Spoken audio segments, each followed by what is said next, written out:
Bismillahirrahmanirrahim. Assalamualaikum warahmatullahi wabarakatuh. Biografi sahabat Rasulullah sallallahu alaihi wasallam Abu Bakar menjadi khalifah hingga wafat. Setelah terjadi diskusi yang alot dan panjang tentang siapa orang yang berhak menggantikan Nabi Muhammad yang baru saja wafat, akhirnya umat Islam sepakat untuk mendaulat Abu Bakar As-Siddiq sebagai khalifah. Setelah dibaiat, Abu Bakar menyampaikan sebuah pidato yang menyejukkan dan menyatukan kaum Muhajirin dan Ansar yang berselisih dalam penentuan pengganti Nabi Muhammad. Berikut pidatonya sebagaimana dikutip dari Ahmad Asy-Sya'labi dalam Mausu'ah Tarikh Al-Islami wal Hadarah Al-Islamiyah, Khamamizada 2018.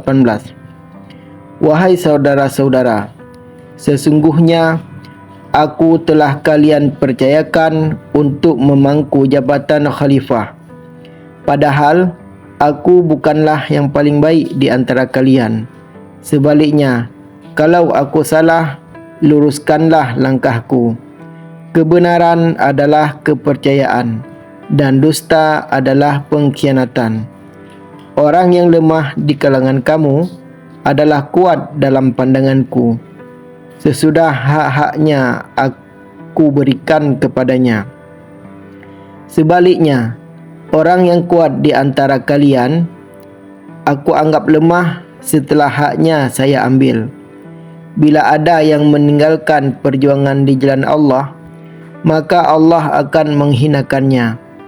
Bila kejahatan itu sudah meluas pada suatu golongan, maka Allah akan menyebarkan bencana kepada mereka. Taatilah aku selama aku masih taat kepada Allah dan Rasul-Nya. Tetapi selama aku tidak taat kepada Allah dan Rasul-Nya, gugurlah kesetiaan kalian kepadaku. Laksanakanlah salat, Allah akan memberikanmu rahmat. Selama menjadi khalifah, Abu Bakar menghadapi berbagai macam persoalan. Mulai dari banyaknya kabilah yang memutuskan untuk keluar Islam, murtad, maraknya kaum muslimin yang enggan mengeluarkan zakat, hingga munculnya nabi-nabi palsu. Memberantas kelompok murtad, pembangkang zakat dan nabi palsu. Wafatnya Nabi Muhammad membuat keyakinan beberapa kabilah terhadap Islam mulai goyah, hingga ada sebahagian dari mereka yang akhirnya menyatakan diri keluar dari Islam, murtad. Hal itu dilatari oleh beberapa faktor baik internal maupun eksternal. Di antaranya adalah ajaran Islam belum meresap dan mengakar ke dalam hati mereka.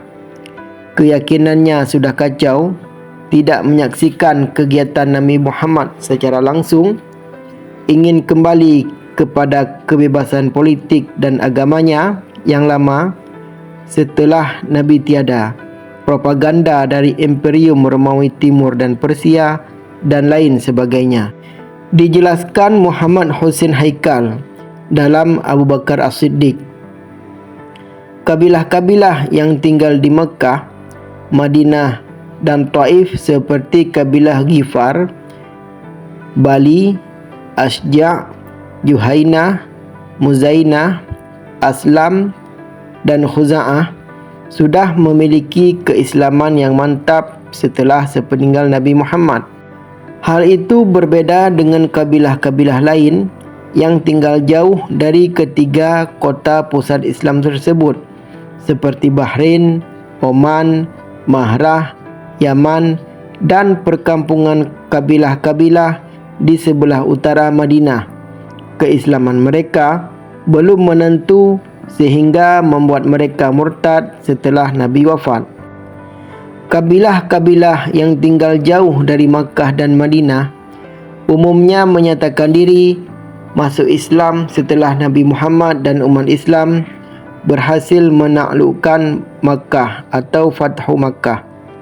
Nabi kemudian mengutus sahabat-sahabatnya untuk mengajarkan Islam kepada kabilah-kabilah yang baru memeluk Islam itu.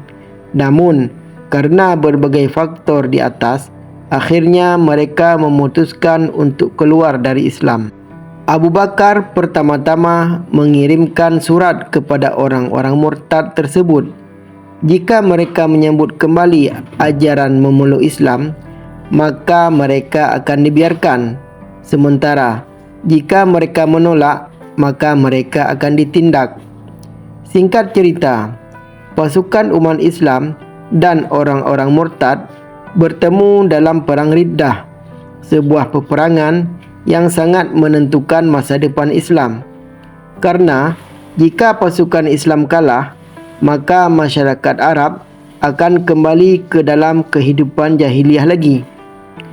Namun, pasukan umat Islamlah yang akhirnya memenangkan peperangan tersebut. Mereka yang murtad terbunuh dalam Perang Riddah, sementara mereka yang masih hidup di kalangan kabilah-kabilah itu kembali memeluk Islam.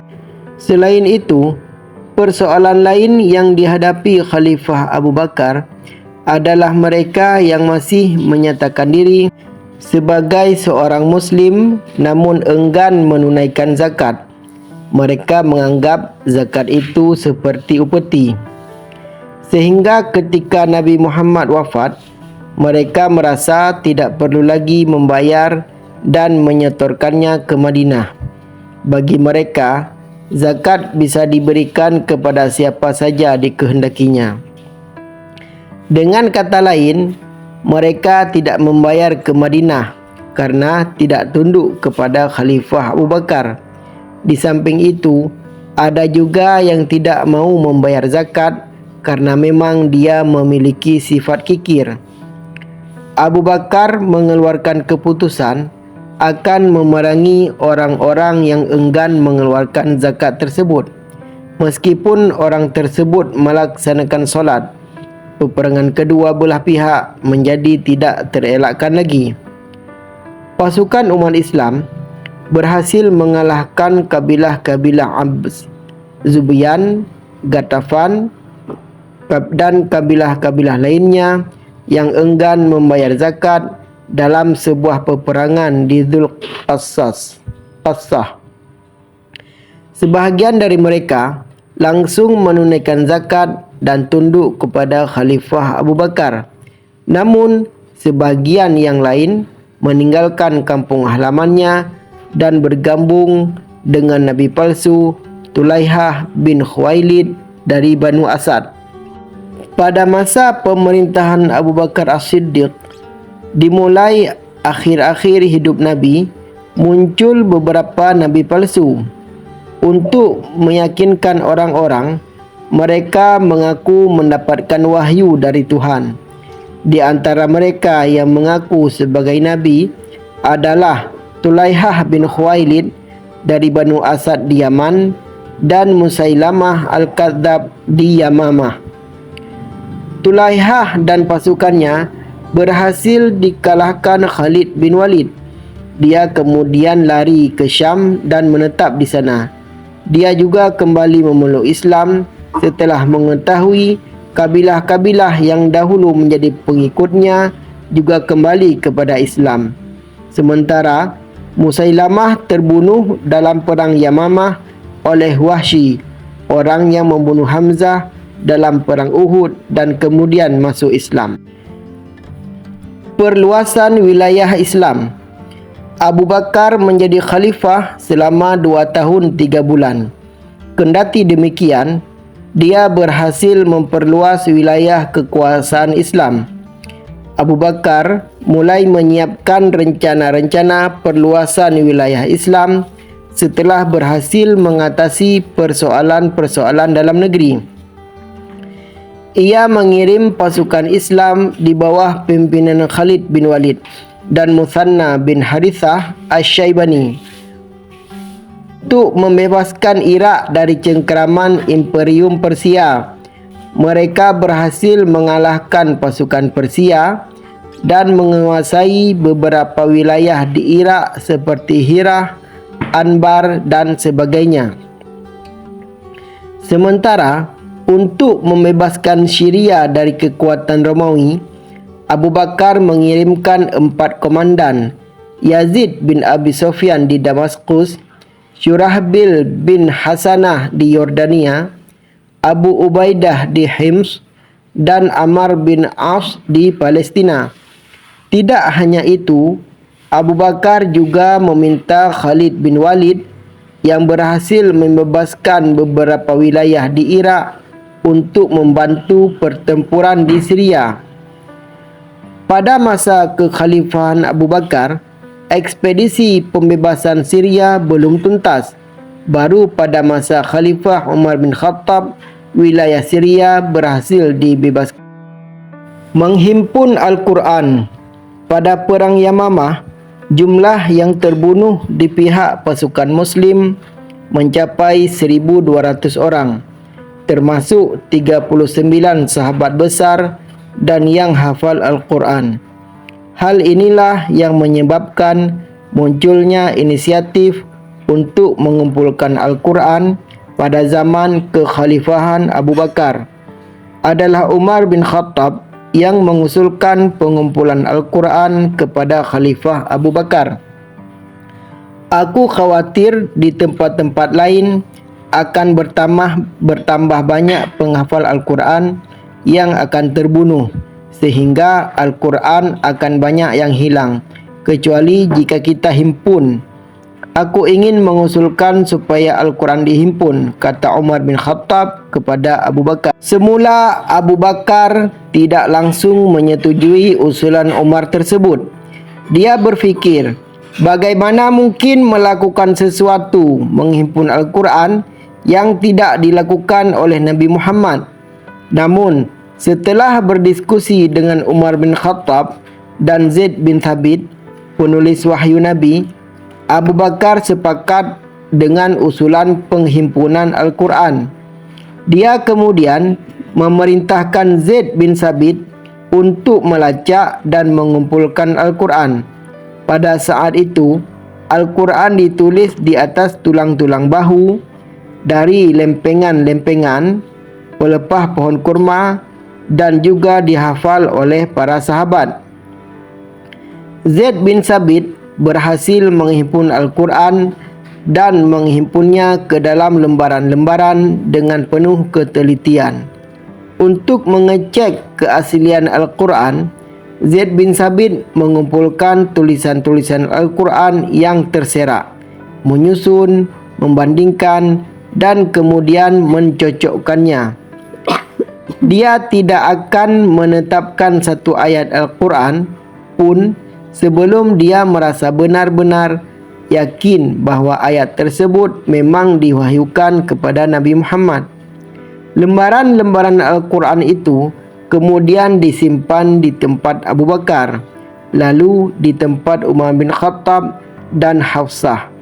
Proses penghimpunan atau kodifikasi Al-Quran terus berlanjut pada masa kekhalifahan Umar bin Khattab dan disempurnakan pada masa kekhalifahan Uthman bin Affan. Wafat. Abu Bakar wafat pada malam Senin pada Senin malam 21 Jumadil Akhir tahun ke-13 Hijriah, 22 Agustus 634 Masehi. Ia meninggal di usia yang sama dengan Nabi Muhammad, yaitu 63 tahun. Ia mengalami sakit demam beberapa hari sebelum wafat. Dia menghembuskan nafasnya yang terakhir pada sore hari setelah matahari terbenam. Dia dimakamkan pada malam hari di samping makam Nabi Muhammad. Sebelum wafat, Abu Bakar berwasiat agar dikafani dengan pakaian yang biasa dipakainya sehari-hari dan dimandikan oleh istrinya Asma binti Umais dan anaknya Abdurrahman. Adalah Aisyah yang menampingi Abu Bakar di akhir-akhir hidupnya. Abu Bakar meminta agar anaknya itu menyerahkan seorang hamba sahaya, unta penyiram tanaman, sepotong kain, unta penghasil susu, dan wadah untuk mencelup makanan kepada Umar bin Khattab ketika dirinya wafat. Maka Aisyah langsung memberikan itu semua kepada Umar sesaat setelah sang ayahanda wafat. Di akhir-akhir hayatnya, Abu Bakar kepikiran dengan umat Islam dan siapa yang akan menjadi penggantinya. Setelah berdiskusi dengan sahabat-sahabat besar, Abu Bakar akhirnya berwasiat bahawa yang akan menggantikannya sebagai khalifah adalah Umar bin Khattab. Setelah itu, Abu Bakar meminta untuk mengembalikan uang yang diterimanya kepada khalifah sebagai khalifah ke Baitul Mal. Hal itu dilakukan agar dia benar-benar bersih dari segala urusan dunia ketika wafat. Ditulis Mukhlisun Rahman, editor Fatoni Ahmad. Bismillahirrahmanirrahim. Assalamualaikum warahmatullahi wabarakatuh. Kisah Khalifah Umar bin Khattab memecat panglima perangnya. Tidak ada yang meragukan kecerdasan sahabat Nabi Muhammad, Khalid bin Walid bin Mughirah dari Bani Makhzum dalam strategi melakukan penaklukan sebuah wilayah. Ketika Sayyidina Umar bin Khattab menjadi khalifah, ia mendaulat Khalid bin Walid sebagai panglima. Amanah yang juga dipegang Khalid saat kepemimpinan Khalifah Abu Bakar As-Siddiq. Khalid bin Walid bin Mughirah berasal dari Bani Makhzum. Ia dikenal cerdas dalam hal strategi di medan perang. Kala itu, Khalid mendapat tugas yang amat berat dari Khalifah Umar, yaitu menaklukkan kekuasaan Persia. Imperium besar yang dalam sejarahnya pernah menaklukkan kerajaan Romawi ini mampu ditaklukkan Khalid di bawah perintah Umar bin Khattab. Keberhasilan menaklukkan Persia disambut pesta gemilang oleh seluruh pasukan. Namun, tidak demikian dengan Khalifah Umar. Dia membuat kaum muslimin terhenyak ketika tiba-tiba memecat Panglima Khalid. Umar merupakan satu-satunya kepala negara yang berani mengambil keputusan memecat panglimanya yang hebat. Kiai Haji Saifuddin Zuhri dalam memoarnya Berangkat dari Pesantren mengungkapkan Khalifah Umar memecat Khalid bin Walid lantaran khawatir melihat gejala didewa-dewakannya Khalid oleh rakyat. Sang khalifah juga memikirkan kepentingan pribadi Khalid karena gejala tersebut bisa merusak moral dan mental Khalid sendiri sebagai manusia yang bisa lupa daratan. Menerima kenyataan dipecat dari jabatan panglima tidak membuat Khalid berang maupun marah. Justru ia ikhlas karena Khalifah Umar justru lebih memahami itu. Khalid pun tetap setia mendampingi Khalifah Umar. Khalifah Umar memang dikenal dengan ketegasannya, tetapi di balik karisma kepemimpinannya, ia merupakan sosok yang sangat sederhana. Maulana Jalaluddin Rumi dalam Al-Masnawi mengisahkan bahawa pada suatu ketika seorang penasihat kekaisaran Bizantium dari Konstantinopel datang untuk menghadap Khalifah Umar bin Khattab di Madinah. Penasihat itu adalah seorang filsuf, cendekiawan dan negarawan terkemuka. Setelah memasuki Madinah, utusan dari Bizantium itu merasa heran karena tidak melihat adanya istana kekhalifahan. Ia lalu bertanya kepada salah seorang penduduk Madinah, "Di mana istana raja kalian?" tanya sang utusan. Orang yang ditanya oleh kesatria Bizantium itu hanya tersenyum dan dijawabnya, "Raja kami tidak memiliki istana megah, karena istana termegahnya adalah hati dan rohnya sendiri yang senantiasa diterangi oleh cahaya takwa. Utusan Kekaisaran Bizantium itu merasa heran. Ia lalu kembali bertanya, "Lalu di manakah raja kalian yang namanya kini tersohor itu? Penakluk dua benua, penakluk dua imperium, Persia dan Bizantium itu?" tanya sang utusan. "Tidakkah tadi engkau sadar? Di bawah pohon kurma yang baru saja kau lewati itu, seorang lelaki tengah memandikan dan memberikan makan kepada seekor unta," kata seorang penduduk Madinah. "Mengapa memang?" tanya sang utusan semakin penasaran. "Itulah sang khalifah dambaan kami, Umar bin Khattab. Ia tengah memberi makan dan memandikan unta milik Baitul Mal, milik anak-anak yatim dan para janda." Utusan itu kemudian tergetar. Ia benar-benar telah melihat sesosok seorang raja yang sangat bersahaja. "Beritahu aku lebih jauh lagi perihal orang mulia itu," kata sang utusan Romawi. "Bersihkanlah dahulu hatimu dari kotoran-kotoran duniawi. Terangi ia dengan cahaya lentera ketaatan. Barulah kau bisa mengenalnya dengan baik dan akan melihat kemegahan istana sang khalifah kami yang berupa ketakwaan, dan kau bisa memasuki istana itu bersamanya." Utusan itu kemudian mendekati Umar dan bertanya mengapa ia melakukan pekerjaan kotor ini, memandikan unta dan memberinya makan. Tidakkah hal tersebut bisa dilakukan oleh bawahannya? Umar berkata, "Ini adalah tanggung jawabku, Tuan. Unta ini adalah milik anak-anak yatim dan para janda, milik rakyatku yang sepenuhnya menjadi tanggungan dan tanggung jawabku. Aku takut jika kelak Allah akan menanyakan kepadaku sejauh mana aku memimpin rakyat-rakyatku, apakah mereka menderita dan merasa diterlantarkan dan tak diurus olehku." Sang utusan pun kian ternyengang. Ia melihat sosok negarawan ideal yang selama ini digambarkan dalam kitab Republik Plato itu benar-benar ada di hadapannya. Tak lama kemudian, sang utusan Bizantium itu pun bersyahadat dan mengikrarkan keislamannya di hadapan Umar. Wallahu a'lam bissawab.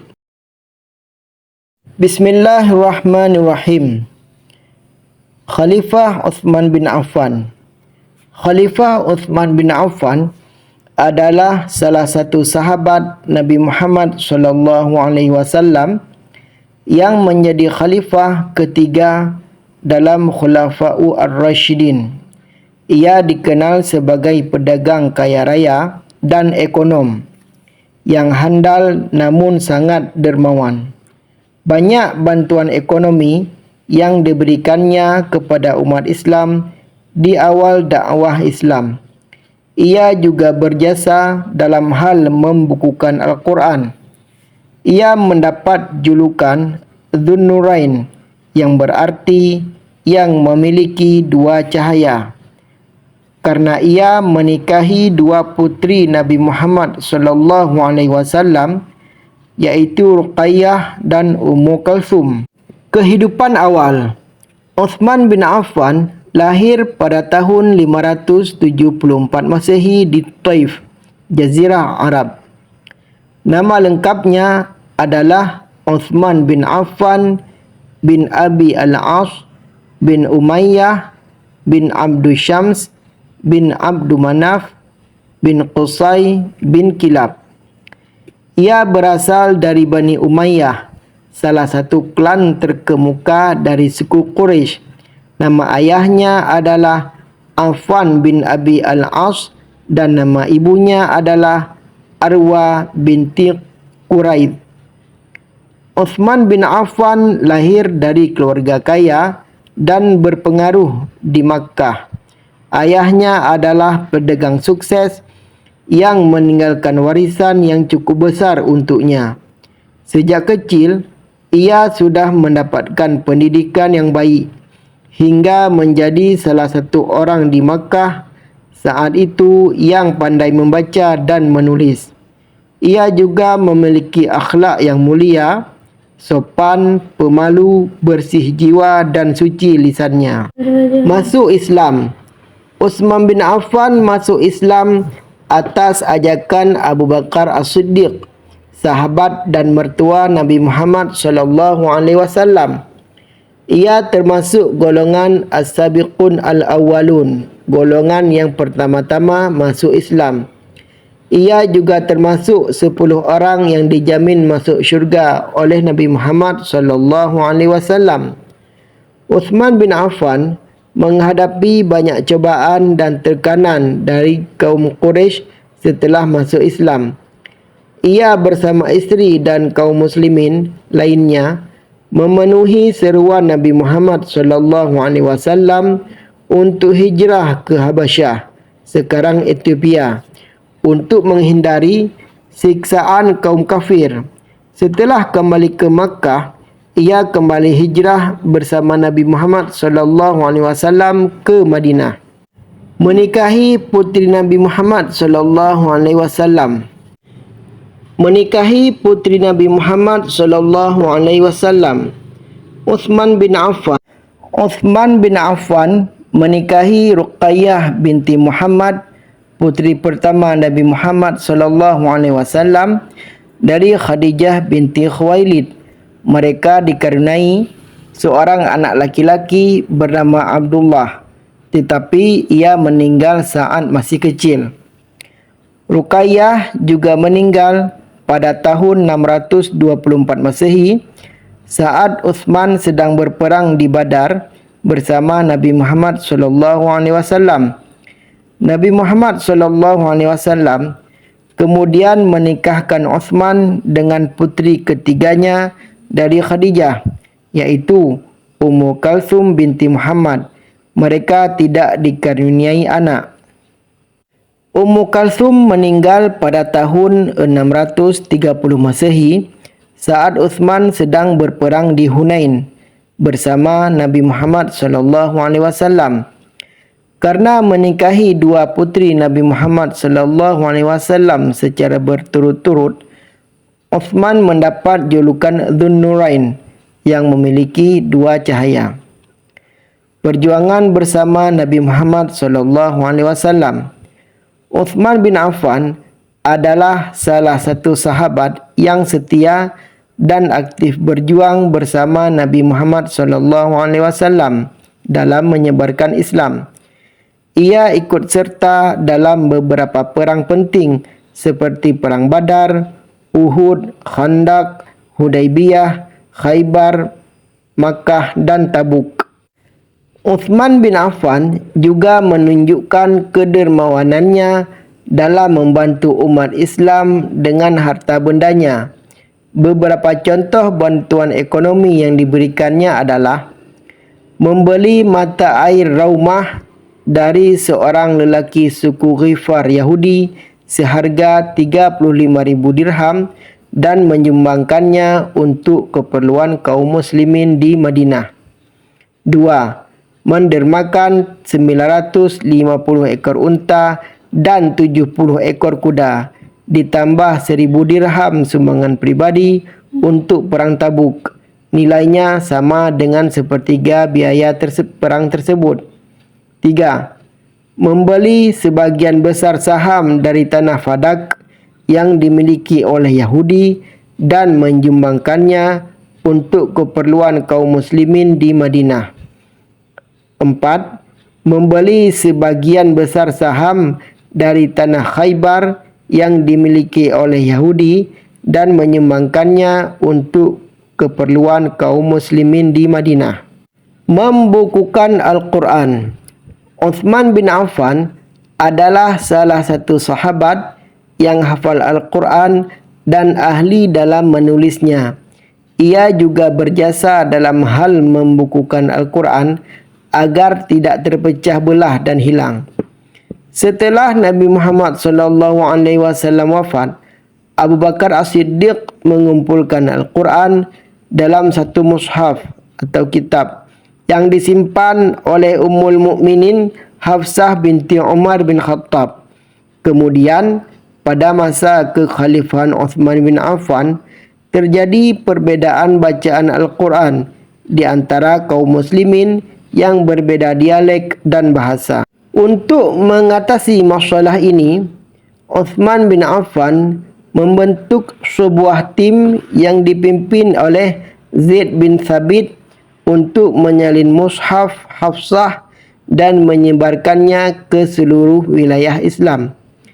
Ia juga memerintahkan agar mushaf-mushaf lain yang berbeda dengan mushaf Hafsah dibakar agar tidak menimbulkan kerancuan. Menjadi khalifah. Uthman bin Affan menjadi khalifah ketiga setelah Umar bin Khattab meninggal akibat dibunuh oleh seorang budak Persia bernama Abu Lu'lu'ah pada tahun 644 Masehi. Ia dipilih oleh sebuah majlis yang dibentuk oleh Umar bin Khattab sebelum meninggal, yang terdiri dari 6 orang sahabat, iaitu Ali bin Abi Thalib, Uthman bin Affan, Abdurrahman bin Auf, Sa'ad bin Abi Waqqas, Zubair bin Awam, dan Talhah bin Ubaidillah. Uthman bin Affan memerintah selama 12 tahun, 644 sampai 656 Masehi. Masa terpanjang di antara Khulafa Ar-Rasyidin. Di masa kekuasaannya, pemerintahan Islam memperluas wilayahnya ke Fars, sekarang Iran, pada 650 Masehi dan beberapa wilayah Khurasan, sekarang Afghanistan, pada 651 Masehi. Ia juga mengirim armada laut untuk menaklukkan Siprus dan Rhodes. Uthman bin Affan juga melakukan beberapa pembangunan dan perbaikan di Madinah dan Makkah, seperti memperluas Masjid Nabawi dan Masjidil Haram, membangun sumur-sumur dan kanal-kanal air, serta memperbaiki jalan-jalan dan jembatan-jembatan. Kewafatan beliau. Uthman bin Affan menghadapi banyak tantangan dan fitnah di akhir masa kekuasaannya. Beberapa kelompok pemberontak dari Mesir, Iraq, dan Syam menuduhnya melakukan nepotisme, korupsi, penyelewengan dan penyimpangan dari ajaran Islam. Mereka menuntut agar Uthman turun dari jabatannya sebagai khalifah. Uthman bin Affan menolak tuntutan tersebut dengan alasan bahawa ia tidak ingin mencabut baiat janji setia yang telah diberikan oleh umat Islam kepadanya. Ia juga tidak ingin menumpahkan darah kaum muslimin dengan melawan pemberontak. Pada tanggal 18 Juni 656 Masehi, sekelompok pemberontak mengepung rumah Uthman di Madinah dan membunuhnya saat ia sedang membaca Al-Quran. Jenazahnya dimakamkan di pemakaman Baqi, Madinah. Sekian. Wallahu a'lam bissawab. Bismillahirrahmanirrahim. Assalamualaikum warahmatullahi wabarakatuh. Khalifah yang keempat, Ali bin Abi Thalib. Ali bin Abi Thalib adalah salah satu tokoh penting dalam sejarah Islam. Dia adalah khalifah keempat yang berkuasa setelah Uthman bin Affan dan juga sepupu sekaligus menantu Nabi Muhammad SAW. Dia dikenal sebagai salah satu pemeluk Islam pertama, sahabat utama Nabi, ulama Rabbani, pejuang gagah berani dan zuhud yang terkenal. Dia juga dihormati oleh berbagai kelompok Islam, terutama Syiah yang menganggapnya sebagai imam pertama. Latar belakang keluarga. Ali bin Abi Thalib berasal dari keluarga Quraisy yang terhormat. Ayahnya Abu Thalib bin Abdul Muttalib adalah pemimpin Bani Hashim dan saudara kandung Abdullah bin Abdul Muttalib yang merupakan ayah Nabi Muhammad sallallahu alaihi wasallam. Ibu Ali adalah Fatimah binti Asad, seorang wanita solehah yang juga termasuk dalam Ahlul Bait. Ali memiliki 3 orang laki-laki, iaitu Talib, Aqil dan Ja'far.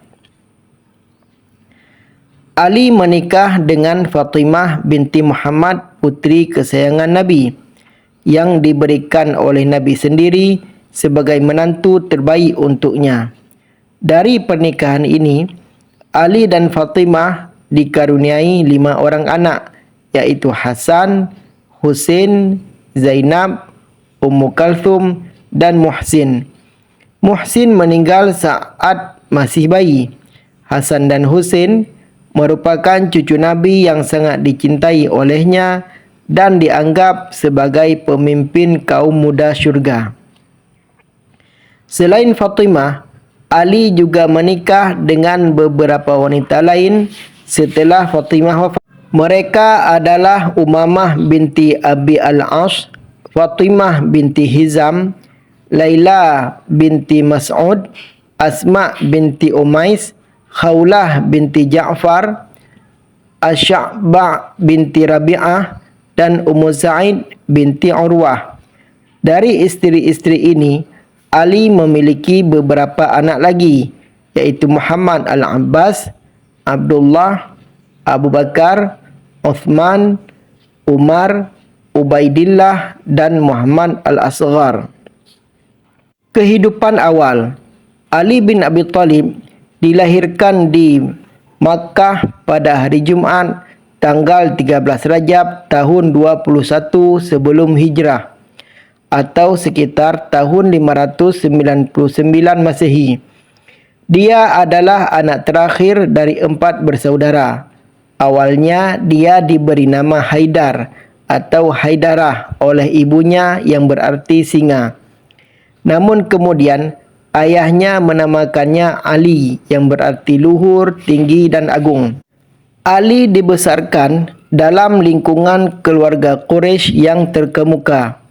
Ayahnya Abu Talib adalah saudara kandung Abdullah bin Abdul Muttalib yang merupakan ayah Nabi Muhammad SAW. Dengan demikian, Ali adalah sepupu Nabi.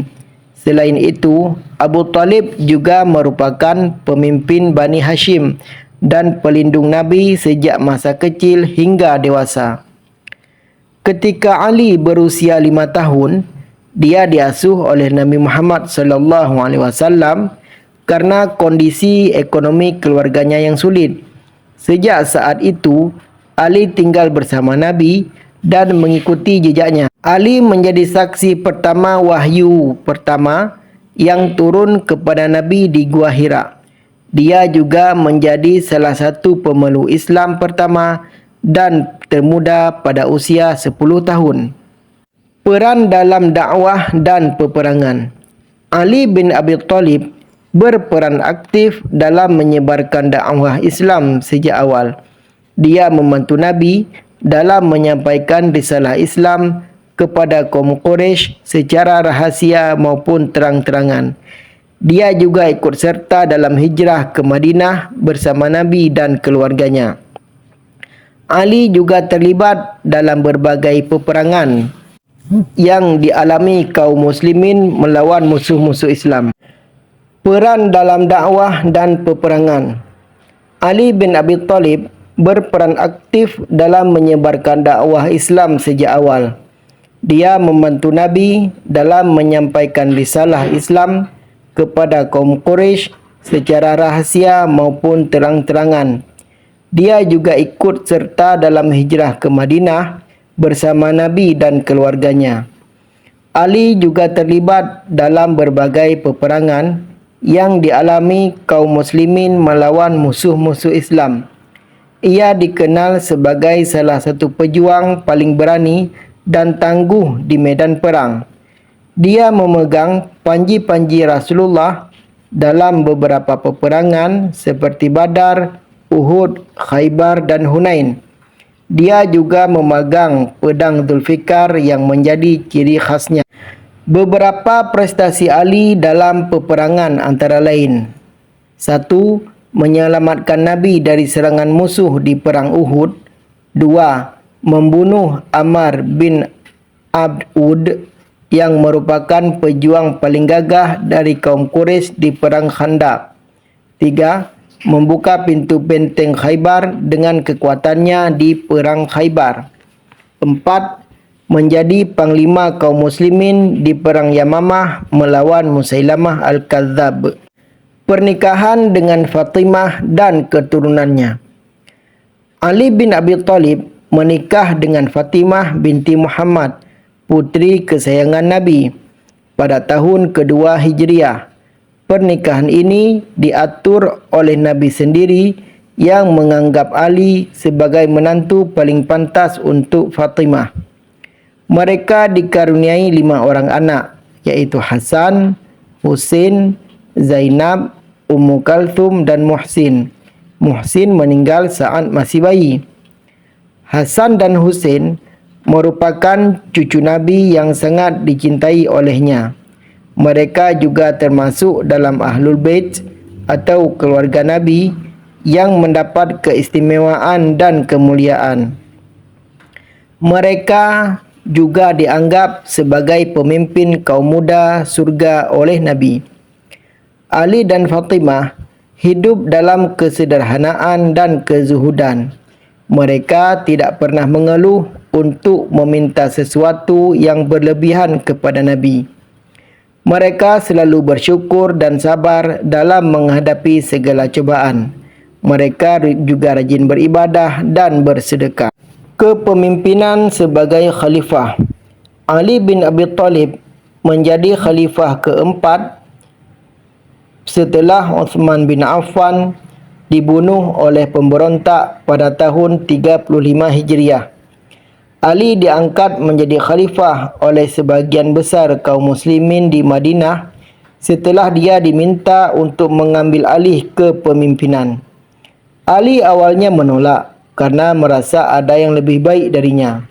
Namun akhirnya menerima karena desakan umat. Ali memindahkan pusat pemerintahan dari Madinah ke Kufah di Irak. Dia juga mengganti sebagian besar pejabat dan gubernur yang dianggap tidak kompeten atau korup olehnya. Dia berusaha menegakkan keadilan dan kesejahteraan bagi rakyatnya. Namun, masa kepemimpinan Ali diwarnai oleh berbagai konflik dan perpecahan di kalangan umat Islam. Ali menghadapi 3 perang saudara yang dikenal sebagai fitnah kubra, iaitu 1. Perang Jamal melawan Aisyah. Tolhah dan Zubair yang menuntut pembalasan atas pembunuhan Uthman. 2. Perang Siffin melawan Muawiyah bin Abi Sufyan yang menolak mengakui kepemimpinan Ali. 3. Perang Nahrawan melawan kelompok Khawarij yang memberontak terhadap Ali karena menerima arbitrase di Siffin. Ali berhasil memenangkan Perang Jamal dan Nahrawan, namun tidak dapat menyelesaikan konflik dengan Muawiyah yang berujung pada terbentuknya kekhalifahan Umayyah di Damaskus, Suriah. Ali juga menghadapi banyak tantangan dari dalam maupun luar, seperti pemberontakan, fitnah, pembunuhan dan propaganda. Kewafatan dan warisan. Ali bin Abi Thalib meninggal dunia pada tanggal 21 Ramadan tahun 40 Hijriah atau sekitar tahun 661 Masehi. Dia dibunuh oleh Abdurrahman bin Muljam, seorang Khawarij yang menusuknya dengan pedang beracun saat dia sedang solat subuh di Masjid Kufah. Ali dimakamkan di Najaf, Iraq, yang sekarang menjadi tempat ziarah bagi banyak Muslim, terutama Syiah. Makamnya dikenal sebagai Masjid Imam Ali. Ali meninggalkan warisan berupa ilmu pengetahuan, kebijaksanaan, keberanian dan keteladanan bagi umat Islam. Salah satu warisan terkenal dari Ali adalah Nahjul Balaghah, sebuah kumpulan khutbah, surat dan hikmah yang diucapkan atau ditulis olehnya. Buku ini dianggap sebagai salah satu karya sastra Arab terbaik yang mengandung banyak pelajaran dan nasihat bagi umat Islam. Bismillahirrahmanirrahim. Assalamualaikum warahmatullahi wabarakatuh. Kisah Umar bin Abdul Aziz, sejarah gaya kepemimpinan keteladanan. Umar bin Abdul Aziz adalah salah satu khalifah dinasti Umayyah yang berkuasa dari 717 hingga 720 Masehi. Meski hanya memimpin selama kurang dari 3 tahun, gaya kepemimpinan, keteladanan, prestasi dan jasa Umar bin Abdul Aziz membuatnya disebut sebagai Khulafa Ar-Rasyidin kelima. Berikut singkat Khalifah Umar bin Abdul Aziz. Umar bin Abdul Aziz lahir di Madinah pada 2 November 682, 26 Safar 63 Hijriah. Sang ayah Abdul Aziz berasal dari klan Umayyah dan masih terikat hubungan keluarga dengan khalifah ketiga Uthman bin Affan. Sementara itu, sang ibu Ummul Asim Laila binti Asim adalah cucu Umar bin Khattab. Kakek Umar bin Abdul Aziz, Marwan bin Al-Hakam, adalah khalifah keempat dalam dinasti Umayyah. Ketika Marwan mangkat pada 12 April 685, penggantinya adalah putra pertama Abdul Malik bin Marwan. Sementara itu, ayah Umar, Abdul Aziz bin Marwan, tetap menjabat sebagai gubernur Mesir, jabatan yang diembannya selama 20 tahun. Kontestasi untuk posisi khalifah terjadi antara dua bersaudara, Abdul Malik dan Abdul Aziz. Namun Abdul Aziz meninggal lebih dahulu pada 705 Masehi. Abdul Malik lantas menyerahkan jabatan khalifah itu kepada putranya sendiri Al-Walid. Dari Al-Walid inilah Umar bin Abdul Aziz mendapatkan posisi baru sebagai gubernur Madinah. Penempatan Umar bin Abdul Aziz di Madinah diharapkan khalifah baru sebagai jembatan untuk meredakan ketegangan antara penduduk wilayah tersebut dengan klan Umayyah. Hal itu berbuah dengan pendekatan Umar bin Abdul Aziz yang lembut. Ia membentuk Dewan Syura yang bertugas bersama dirinya menggerakkan pemerintahan Provinsi Madinah. Umar bin Abdul Aziz dicopot dari jabatannya sebagai gubernur Madinah atas saran Al-Hajjaj bin Yusuf yang sudah lama menjadi tangan khalifah dinasti Umayyah. Namun, Khalifah Al-Walid tetap dekat dengan Umar. Kala Al-Walid meninggal dan posisinya digantikan sang adik Sulaiman bin Abdul Malik, posisi Umar di istana semakin penting sebagai penasihat utama khalifah. Pengangkatan Umar bin Abdul Aziz sebagai khalifah terjadi setelah proses panjang. Awalnya, Sulaiman bin Abdul Malik ingin putra pertamanya Ayub yang menggantikan dirinya. Namun, Ayub meninggal pada awal 717 Masehi. Sementara itu, putra lain Sulaiman, Daud, sedang berperang di Konstantinopel. Pilihan kemudian jatuh kepada Umar bin Abdul Aziz dengan putra mahkota Yazid bin Abdul Malik, adik Sulaiman. Banyak yang terkejut dengan penunjukan Umar bin Abdul Aziz, termasuk dirinya sendiri. Dalam ngaji filsafat edisi 210, seri The Philosopher King Umar bin Abdul Aziz, dikisahkan oleh Fahruddin Faiz Pembaiatan Umar bin Abdul Aziz dilakukan pada 719 Masehi atau 99 Hijriah. Penasihat kerajaan yang lain, Raja bin Haywah, menyampaikan wasiat Sulaiman bin Abdul Malik yang selama ini dirahasiakan. Saat itu, umat Islam menunggu di masjid pengumuman siapa khalifah berikutnya. Begitu diumumkan penerusnya adalah Umar bin Abdul Aziz, semua senang kecuali Umar sendiri. Umar naik mimbar lantas berkata, "Wahai manusia, demi Allah, sesungguhnya saya tidak pernah memohon perkara ini kepada Allah satu kali pun. Sesungguhnya jabatan ini diberikan tanpa bermusyawarah terlebih dahulu dan saya tidak pernah memintanya," terang Fakhruddin Faiz. Umar bin Abdul Aziz meminta rakyat untuk memilih khalifah terbaik versi mereka. Namun, kecakapan dan keadilan Umar bin Abdul Aziz membuat umat Islam yang ada di masjid menolak untuk mencabut baiat. Umar kemudian duduk dan menangis. "Alangkah besarnya ujian Allah kepadaku." Gaya kepemimpinan dan keteladanan Umar bin Abdul Aziz.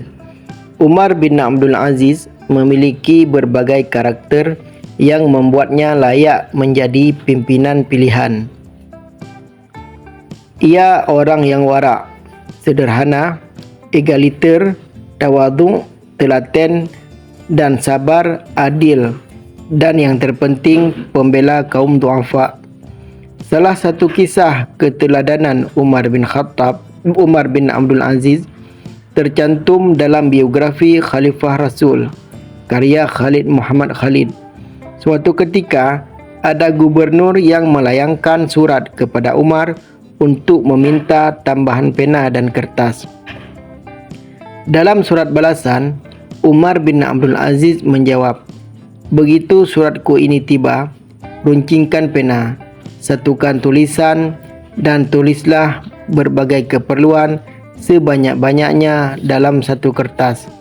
Kaum muslimin tidak membutuhkan kata-kata lebih yang membahayakan baitul mal mereka." Salah satu warisan penting dari Umar bin Abdul Aziz adalah upayanya menyudahi konflik antara Bani Hashim, Bani Umayyah. Umar menyebutkan, "Allah menjaga tanganku dari peristiwa itu. Tetapi, apakah aku tidak boleh membersihkannya dengan lidahku?" Sejak zaman Umar bin Abdul Aziz pula, caci maki kepada Ali bin Abi Thalib dihentikan. Sebelum era kekhalifahan Umar, setiap kali khutbah Jumaat diakhiri dengan memaki-maki Ali terkait rivalitas Bani Umayyah dan Bani Hashim dan sejarah panjang yang melibatkan pendiri dinasti Umayyah, Muawiyah bin Abi Sufyan, juga sang putra Yazid bin Muawiyah. Menurut Umar bin Abdul Aziz, budaya caci maki yang sedemikian sudah saatnya dihentikan. Ali bin Abi Thalib adalah sosok yang dijamin masuk syurga, pemimpin yang dicintai Allah, salah satu orang terkasih Rasulnya. Jadi tradisi ini harus dihentikan. Inilah yang kemudian menjadi awal pijakan setiap kali khutbah Jumaat dibacakan surat An-Nahl ayat 90. "Innallaha ya'muru bil adli wal ihsan wa ita'i dzil qurba wa yanha 'anil fahsya'i wal munkar wal baghi ya'idzukum la'allakum tadhakkarun." Sesungguhnya Allah menyuruh kamu berlaku adil dan berbuat kebajikan, memberi bantuan kepada kerabat, dan Dia melarang melakukan perbuatan keji, kemungkaran dan permusuhan. Dia memberi pengajaran kepadamu agar kamu dapat mengambil pelajaran. Wallahu a'lam. Bismillahirrahmanirrahim. Assalamualaikum warahmatullahi wabarakatuh. Khalifah Harun Ar-Rashid, pemimpin bijaksana dan peletak dasar pemerintahan moden. Khalifah Harun ar-Rasyid 145 sampai 193 Hijriah atau 763 sampai 809 Masehi, dilahirkan di Rai pada bulan Februari 763 Masehi 145 Hijriah. Ayahnya bernama Al-Mahdi dan ibunya bernama Khayzurran. Ia dibesarkan di lingkungan istana, mendapat bimbingan ilmu-ilmu agama dan ilmu pemerintahan di bawah bimbingan seorang guru yang terkenal, yaitu Yahya bin Khalid al-Barmaki, seorang ulama besar di zamannya. Ketika Ar-Rasyid menjadi khalifah, Yahya menjadi Perdana Menterinya, sehingga banyak nasihat dan anjuran kebaikan mengalir dari dirinya. Tanggungjawab yang berat sudah dipikul Harun ar-Rasyid sejak sang ayah Khalifah Al-Mahdi melantiknya sebagai gubernur di Saifah tahun 163 Hijriah. Semenjak tahun 164 Hijriah, ia diberikan wewenang untuk mengurus seluruh wilayah Anbar dan negeri-negeri di wilayah Afrika Utara. Harun ar-Rasyid telah menunjukkan kecakapannya dalam memimpin. Atas dasar itu, Al-Mahdi melantiknya kembali menjadi gubernur untuk kedua kalinya di Saifah pada tahun 165 Hijriah. Harun ar-Rasyid diangkat menjadi khalifah pada September 786 Masehi. Usianya sangat muda ketika itu, yakni 23 tahun. Jabatan khalifah itu dipegangnya setelah saudaranya yang menjadi khalifah, Musa al-Hadi, wafat. Kepribadian Harun ar-Rasyid sangat mulia. Sikapnya tegas, mampu mengendalikan diri, tidak emosional, berperasaan sangat halus dan toleran. Akhlak mulianya dikemukakan oleh Abul Attahiyah, seorang penyair kenamaan saat itu. Selain itu, ia dikenal sebagai seorang khalifah yang suka humor. Dia juga terkenal sebagai pemimpin yang pemurah dan dermawan. Banyak sejarawan menyamakannya dengan Khalifah Umar bin Abdul Aziz dari dinasti Umayyah. Ia sering turun ke jalan-jalan di kota Baghdad pada malam hari melihat kehidupan sosial yang sebenarnya. Di masanya, tidak ada seorang pun yang kelaparan dan teraniaya tanpa diketahui oleh Harun ar-Rasyid. Khalifah Harun ar-Rasyid mempunyai perhatian dan minat yang besar terhadap ilmu pengetahuan dan kebudayaan. Para ilmuwan dan budayawan dilibatkan dalam setiap pengambil kebijakan. Khalifah juga melakukan penterjemahan besar-besaran terhadap buku-buku ilmu pengetahuan berbahasa asing ke dalam bahasa Arab. Bahasa Arab menjadi bahasa resmi dan bahasa pengantar di sekolah-sekolah, perguruan tinggi, bahkan menjadi alat komunikasi umum.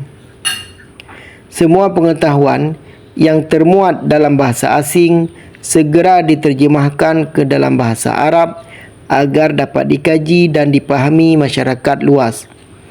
Dewan penerjemah pun dibentuk yang diketuai oleh seorang pakar bernama Yuhanna bin Musawih. Kota Baghdad menjadi mercusuar, kota impian 1001 malam yang tidak ada tandingannya di dunia pada abad pertengahan.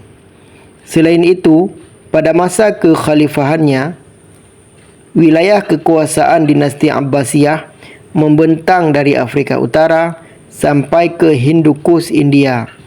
Kemudian militer yang dimilikinya juga sangat luar biasa. Pada masa Khalifah Harun ar-Rasyid, hidup seorang cerdik pandai yang sering memberikan nasihat kebaikan kepadanya, yaitu Abu Nawas. Nasihat-nasihat kebaikan Abu Nawas disertai dengan gayanya yang lucu. Hal tersebut menjadi bagian tak terpisahkan dari kehidupan Khalifah Harun Ar-Rasyid.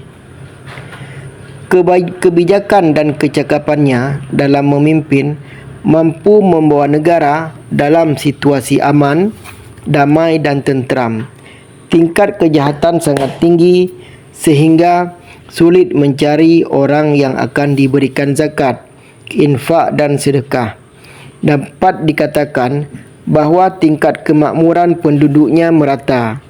Pada masa pemerintahannya, dinasti Abbasiyah mengalami masa kejayaan dan keemasan, sekaligus menjadi salah satu pusat peradaban dunia. Khalifah Harun Ar-Rasyid meninggal dunia di Khurasan pada tanggal 3 atau 4 Jumadil Tsani 193 Hijriah 809 Masehi. Setelah menjadi khalifah selama 23 tahun 6 bulan, saat meninggal dunia usianya 45 tahun. Salat jenazah Khalifah Harun Ar-Rasyid dipimpin oleh anaknya sendiri bernama Saleh. Dinasti Abbasiyah dan dunia Islam saat itu benar-benar kehilangan sosok pemimpin yang saleh, adil dan bijaksana. Di masa itu, tidak seorang pun yang teraniaya tanpa diketahui oleh Harun Ar-Rasyid untuk mendapatkan perlindungan hukum yang adil.